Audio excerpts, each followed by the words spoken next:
اور پوری کائنات کو اللہ تعالیٰ ختم کر دے گا بروز محشر، اور اللہ تعالیٰ اس وقت فرمائے گا لمن الملک اليوم للہ الواحد القہار۔ بڑے بڑے لوگ آئے، بڑے بڑے فن خان آئے، جنہوں نے کہا میری کرسی بڑی مضبوط ہے، میرے فورس بڑی مضبوط ہے۔ تو یہ کرسی، یہ فورس، یہ سب کہاں ہے؟ کچھ کرو نا، میزائل دکھاؤ نا۔ یہ شوشہ سجا کے کس کام کے لیے رکھے ہو؟ یہ قیامت کی صبح کا انتظار کر رہے ہو؟ اسرافیل پر مارو گے، تمہارا یہ میزائل کوئی کام نہیں آئے گا، تمہارے یہ طیارے کوئی کام نہیں آئے گا، تمہارے یہ خالد میزائل کوئی کام نہیں آئے گا، تمہارے یہ گوریلا میزائل کوئی کام نہیں آئے گا۔ آج مسلمان، فلسطین کے مظلوم مسلمان، ہمارا قبلہ اول بیت المقدس، وہاں پر لاوارث پڑا ہے، وہاں پر کوئی پوچھنے والا نہیں، معصوم بچہ 2 مہینے کا پورا خاندان تک تباہ ہو گیا۔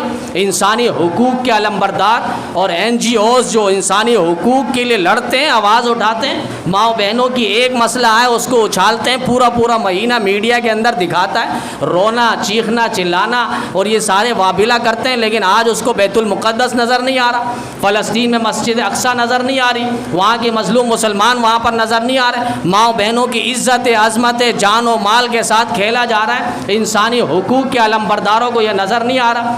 ساری چیزیں نظر آ رہی ہیں، بولیں گے نہیں، کیوں؟ پیچھے ان کے آقا و مولا امریکہ ناراض نہ ہو، امریکہ ناراض نہ ہو۔ اس کو تو ٹڈے لین لگا دیا روس کے بعد افغانستان نے، اور وہاں کے طالبان نے ایسا کھٹے کیے کہ وہ اب افغانستان کے طالبان کی طرف نظر اٹھا کر دیکھ ہی نہیں سکتا۔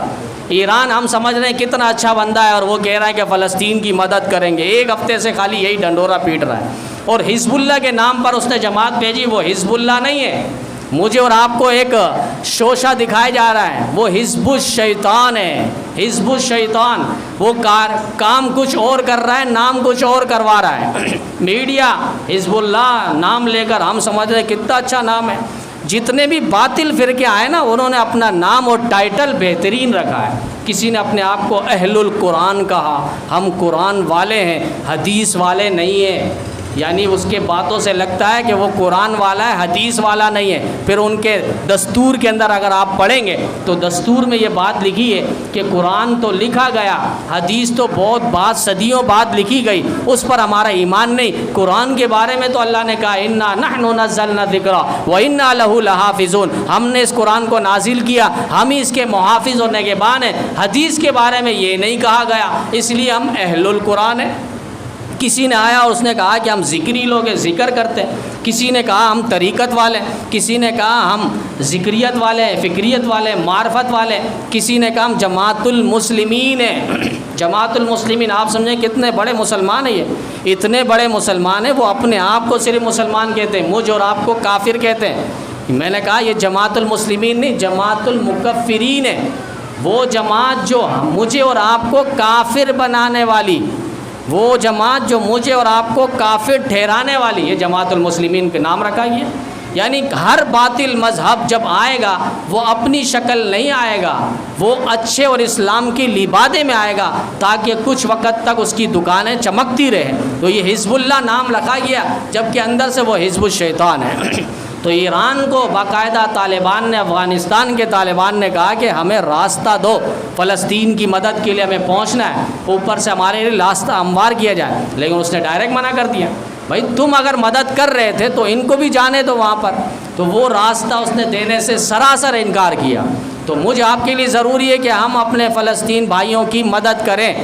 ایران وہ ویسی آنکھیں دکھاتا ہے اسرائیل کو، جبکہ وہ سارے اندر سے ملے ہوئے ہیں، سارے اندر سے ملے ہوئے ہیں۔ ایک حدیث ہے، ابن ماجہ کی حدیث ہے، اور آج ہی حدیث نظر آئی ہے جس میں نبی علیہ السلام سے ان کی آزاد کردہ ایک باندی ہے حضرت میمونہ رضی اللہ تعالیٰ عنہ، انہوں نے نبی علیہ السلام سے پوچھ لیا یہ بیت المقدس کیا ہے؟ تو نبی علیہ السلام نے فرمایا یہ بیت المقدس اٹھائے جانے کے لیے یعنی قیامت اور جمع کیے جانے کی سرزمین ہے، یعنی میدان حشر جو ہے فلسطین اور شام کے علاقے میں، یہ میدان حشر یہاں پر قائم ہوگا۔ اور پھر اس کے بعد نبی علیہ السلام نے فرمایا موقع ملے وہاں جا کر نماز پڑھو، باقی نمازوں سے وہاں نماز 1000 درجہ بہتر ہے۔ اور اس کے بعد نبی علیہ السلام سے حضرت میمونہ کہہ دیا، کہا کہ آقا وہاں جانا اگر ممکن نہ ہو، مشکل ہو، اتنا لمبا سفر کر کے وہاں جائیں، تو نبی علیہ السلام نے فرمایا تیل وہاں بھجوا دیا کرو، تیل، قندیلیں، چراغ روشن کرنے کے لیے وہاں پر قندیل تیل بیچ دیا کرو. اگر تم نے اتنا بھی پیسے وہاں پر بیچ دیے، چیزیں بیچ دی، تو ایسا ہے تم وہاں جانے والوں میں سے ہو جاؤ گے. تو اب یہ ہم کم از کم ان کے ساتھ تعاون کریں. ان کے ساتھ ہم خود نہیں جا سکتے تو جو بھی فنڈ کرنے والے ہیں، چندہ لینے والے ہیں، میرے بھائی معتمد لوگ آئیں گے نماز کے بعد، تو آپ جتنا ہو سکے ان کے ساتھ تعاون کریں. اور نبی علیہ السلام خود بتلا کر گئے کہ جتنا ہو سکے ان کے ساتھ تعاون کرو.